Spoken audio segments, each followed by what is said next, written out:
Okay भाई, तो आज की क्लास हम लोग स्टार्ट करते हैं। ये क्लास हमारी फ्री क्लासेस चल रही हैं। बैंक, एसएससी, रेलवे, किसी भी एग्ज़ाम के लिए होगी। मैथ कॉमन मैथ है, ठीक है, तो सभी के एग्ज़ाम के लिए फ़ायदेमंद है। और ये फ्री क्लासेस अभी चल रही हैं, फ्री क्लासेस ही आगे चलेंगी, ठीक है। ये कभी पेड नहीं होंगी, ये हमेशा फ्री रहेगी आपके लिए, सभी के लिए फ्री रहेगी। इसलिए आप ज़्यादा से ज़्यादा इस क्लास को शेयर कीजिए। अभी इसमें मैथमेटिक्स की क्लास चल रही है बेसिक, और प्रॉफिट एंड लॉस का हो गया है। उसमें 9 वीडियो शायद पढ़ गए हैं, 9 से 10 वीडियो बेसिक क्लास के, जिसमें 100 प्लस क्वेश्चन करा दिए गए हैं। अब परसेंटेज का चल रहा है, इसमें 8 क्लास लगभग पढ़ गई हैं, और ये हमारी अगली क्लास है। तो आगे क्वेश्चन हम लोग सॉल्व करते हैं। देखिए, हर बेसिक क्लास में कम से कम 100 क्वेश्चन आपको कराए जाएंगे, ठीक है। अभी आपको बेसिक क्लास में क्वेश्चंस कराए जाएंगे 100 के आसपास, और उसके बाद फिर प्रीवियस ईयर क्वेश्चंस कराए जाएंगे।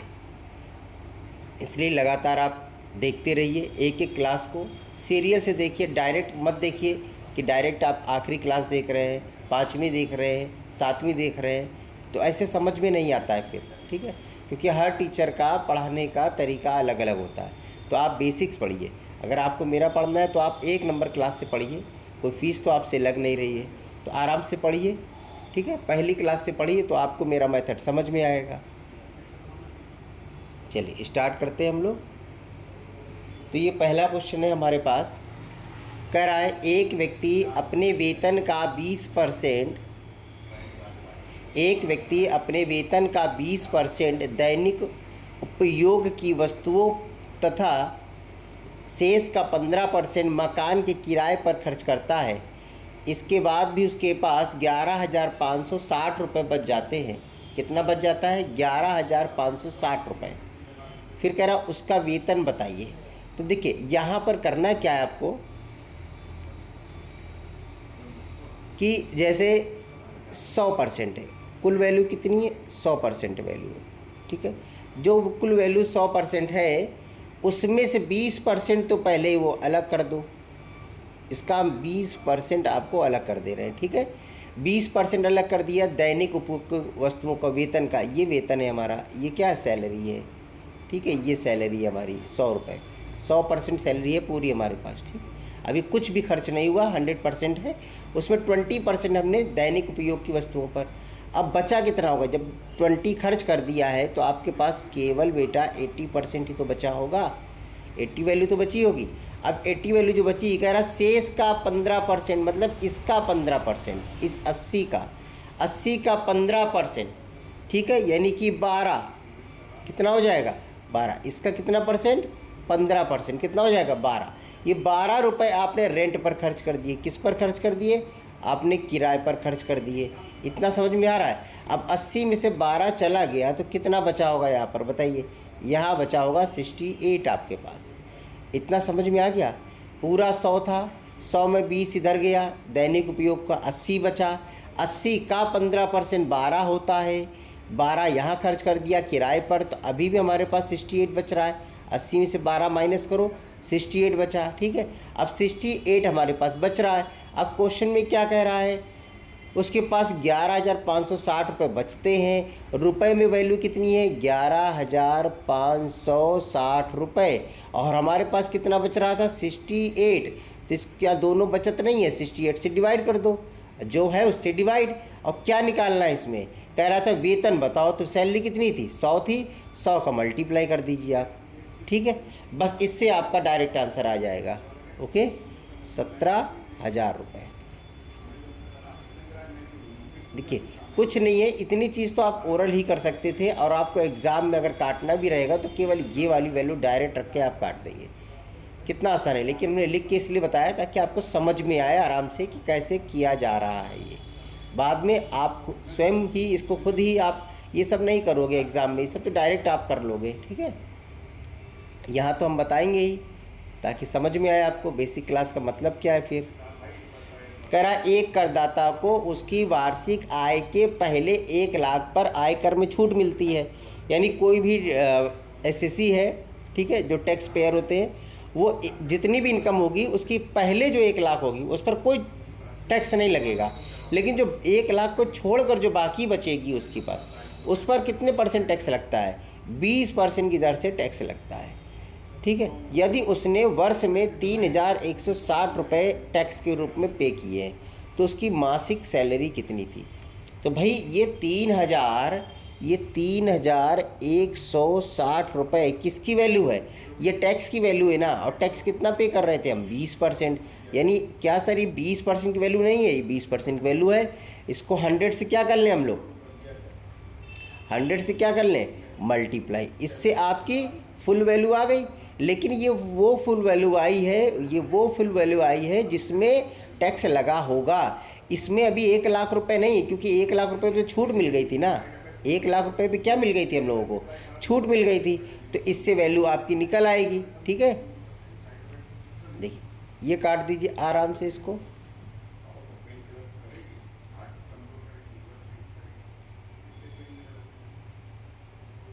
$158, यानी कि 158 और यहाँ 00 आपका। ठीक है, अब यहाँ पर जो ये वैल्यू आई है इसमें भी 1 लाख नहीं प्लस है, तो 1 लाख तो प्लस करो जिसमें आपका टैक्स छूट गया था। इसमें टैक्स तो लगा ही नहीं था, यानी ये आपकी आ गई क्या? 1,15,800 रुपये सैलरी। ठीक है, लेकिन ये जो सैलरी आई है आपकी ईयरली आई है, और उसने पूछा क्या था? मासिक पूछा था। तो इसको फिर से आपको 12 से डिवाइड करना पड़ेगा। अब जब इसको 12 से डिवाइड करेंगे तब आपका आंसर आएगा। ठीक है, जब ये 12 से, और अगर ईयरली पूछता तो बस यही आपका आंसर आ गया था, इतना 1,15,800। लेकिन जब कह रहा है पर मंथ बताओ, तो 12 से डिवाइड करना पड़ेगा आपको। ठीक, अब ये एग्ज़ाम में पूछा गया क्वेश्चन है। इसमें क्या किया था उसने? 4 ऑप्शन में 1,15,800 रुपये भी दिया गया था ऑप्शन में, और पर मंथ पूछा। तो जल्दबाजी में बच्चों ने डायरेक्ट लगा दिया होगा 1 साल वाला आंसर। ठीक है, लेकिन उसने क्या पूछा था? पर मंथ, इसलिए 12 से इसको डिवाइड भी करना पड़ेगा।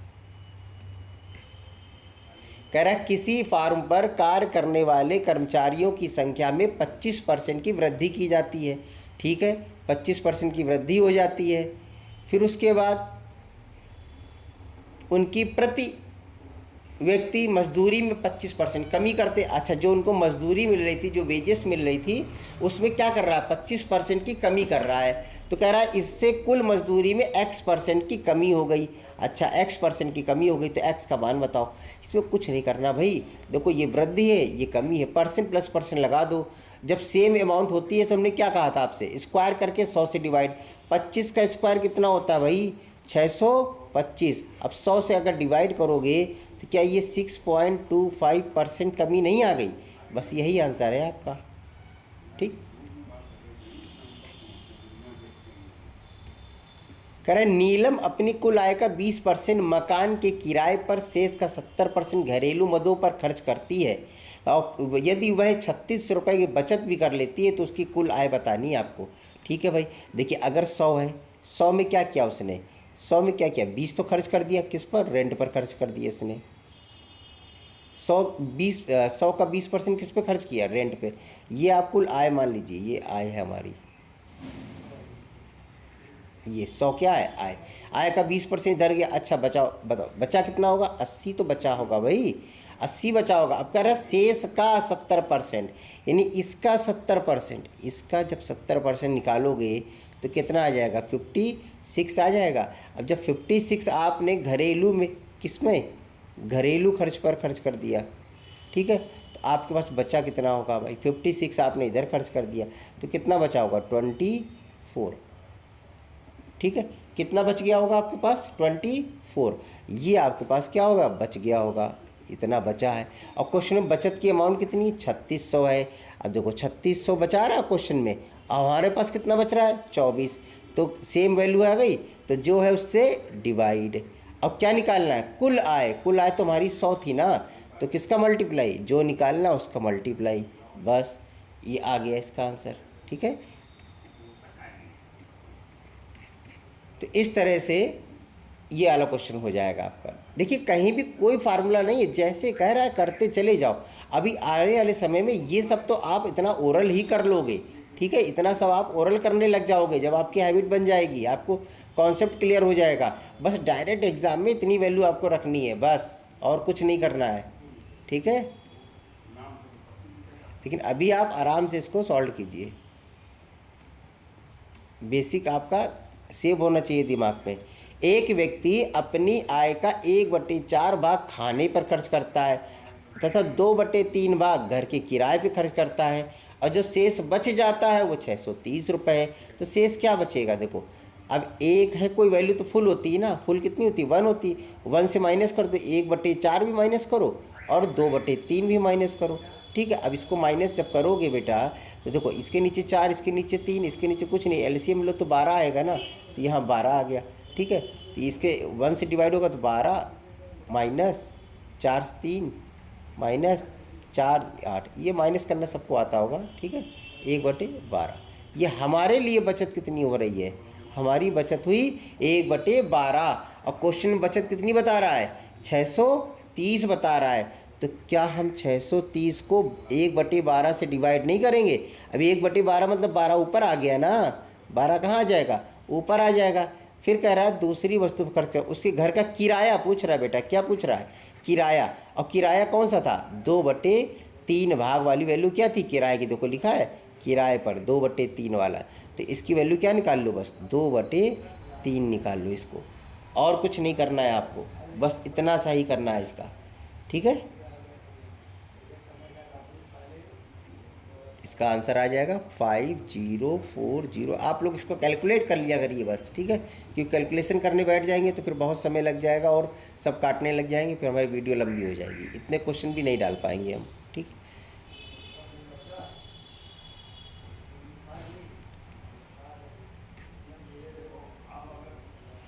क्या कह रहा है, पी क्यू से 6 गुना बड़ा है। अच्छा, ये रहा पी, ये रहा क्यू, कौन बड़ा बताओ, पी बड़ा है ना 6 गुना, यानी क्यू अगर 1 है तो पी कितना हो जाएगा, 6 हो जाएगा। कह रहा क्यू पी से कितना प्रतिशत छोटा है, कितना प्रतिशत छोटा है, तो भैया कितना छोटा है, 5 छोटा है ना, तो ये 5 कितने परसेंट है, किससे, कह रहा पी से, तो पी वाला बेस बना रहा था, पी नीचे आ जाएगा, बस यही आंसर रह जाएगा। देखो 2 से ही कटेगा केवल, और किसी से कटेगा नहीं, तो क्या आ जाएगा,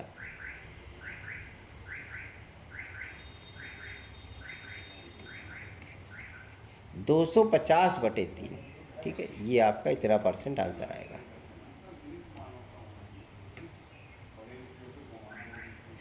कह रहे यदि ए का 120% बी के 80% के बराबर है तो बी प्लस ए अपॉन बी माइनस ए की वैल्यू बतानी है।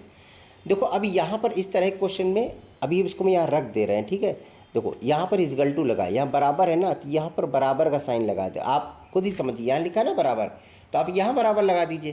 कह रहा है ए का कितने परसेंट, 120% बराबर बी का 80% है। इतना समझ में आ गया अब आपको, ठीक है, इतना आ रहा है, ओके। तो अब यहाँ पर क्या करेंगे, इसको काट दो, 0 से 0 उड़ा दो और 4 से उड़ा दीजिए ये, ठीक है। अब 3 बराबर 2, हमने बताया था 2 वैल्यू जब होती हैं तो क्या करते हैं, पलट देते हैं, तो रेशियो बन जाता है, तो 2:3 बन जाएगा।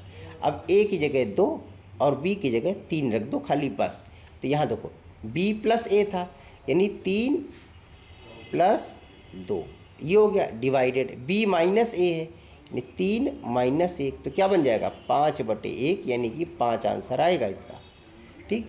अब देखो जिसको ये वाला कॉन्सेप्ट पता है तो इस पर बिल्कुल वो पेन भी नहीं उठाएगा, ऐसे ओरल करके रख लेगा वो, ठीक है, क्योंकि ये इतना तो आपको, इतना ओरल आप देखिए, जब तक बेसिक नहीं क्लियर है आप पेन चलाते रहेंगे, ठीक है। जब बेसिक क्लियर हो जाएगा तो ये अपने आप ओरल सारे क्वेश्चन करने लग जाएंगे इस टाइप के, ये एग्ज़ाम में भी आते हैं।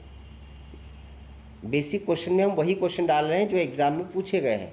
अब देखिए कह रहा है ए प्लस बी का 20% बराबर बी का 50% है, तो 2a minus B upon 2a plus B का वैल्यू बतानी है। तो इसमें क्या करना है, देखिए 0 से 0 हटाइए, परसेंट हटाइए, बस 2 बचा, इसको आप ट्रांसफ़र कर दीजिए। तो यहाँ पर a प्लस बी की जगह कितना आ जाएगा 5, ठीक है, और b की जगह क्या आ जाएगा 2, तो b की वैल्यू कितनी है बता रहा है 2, a प्लस b की वैल्यू कितना बता रहा है 5। भैया 5 में से 2 तो पता है ना, तो a की वैल्यू कितनी हो जाएगी 3 ही तो होगी। 3 तो ये इस गलटू में लगा था ना, इसको हमने ऐसे ट्रांसफ़र कर दिया तो 5 इधर आ गया a प्लस बी की जगह, और 2 b की तरफ चला गया। अब b की वैल्यू तो 2 मिल गई ना, और a प्लस बी जोड़ने पे 5 आना चाहिए, तो a की वैल्यू कितनी होगी 3 ही तो होगी।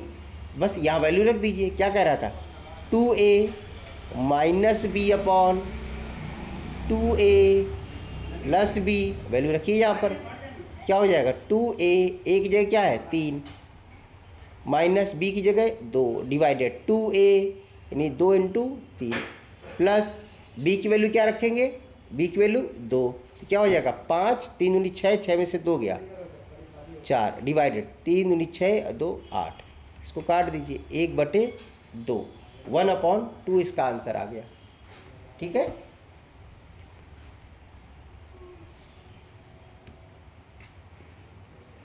अब इसमें देखिए क्या कह रहा है भाई, इसमें कह रहा है a प्लस बी का 40% बराबर a माइनस बी का 60% है, तो 2a minus 3b upon a plus B किसके बराबर होगा।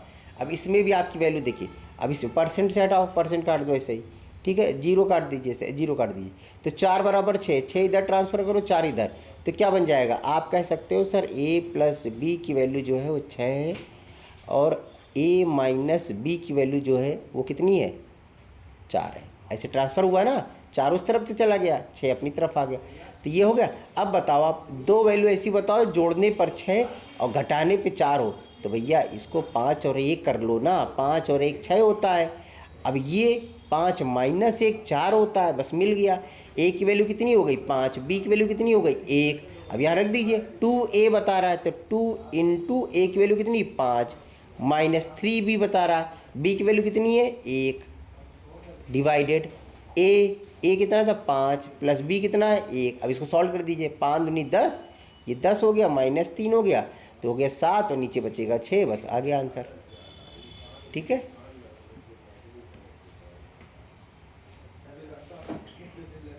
एक व्यक्ति अपनी आय का 66 सही 2/3 ये ऐसे लिखा है, ठीक है, खर्च करके 1200 रुपये की बचत करता है, तो उसका मासिक खर्च कितना है। मासिक खर्च पूछ रहा है कितना है।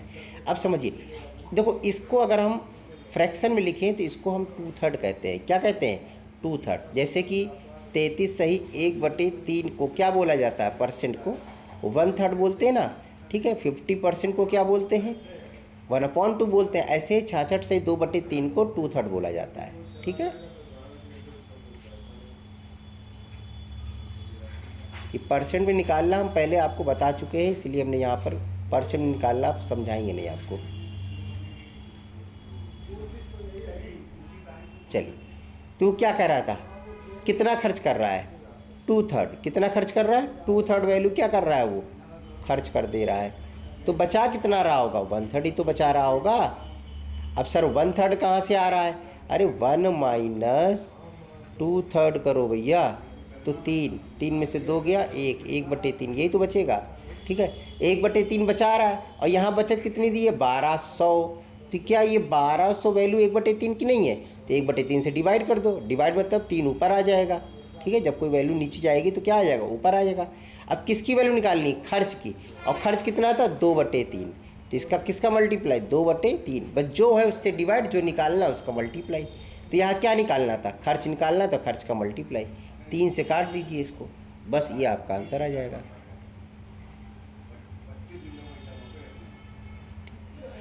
चलिए देखिए, ये ज़्यादा से ज़्यादा भाई क्लास को शेयर कीजिए, जब ये फ्री क्लास चल रही है तो ज़्यादा से ज़्यादा लोगों को शेयर कीजिए। ठीक है, जो लोग भी बाहर पढ़ रहे हैं उनका फ़ायदा हो। ओके, सभी का फ़ायदा होना चाहिए। ये क्लास फ्री चल रही है, फ्री ही आगे चलेगी। ठीक है, ऐसा नहीं कल इसकी फ़ीस लगने लग जाएगी, नहीं, कभी इसकी फ़ीस नहीं लगेगी, परमानेंट आपकी फ्री क्लास ही रहेगी। ओके, तो ये हमारे आज के क्वेश्चंस रहे बेसिक, और इनको आप कई बार प्रैक्टिस जब करेंगे ना तब आपको ये आने लग जाएंगे आपको भी। ओके, चलिए मिलते हैं हम लोग अगली क्लास में।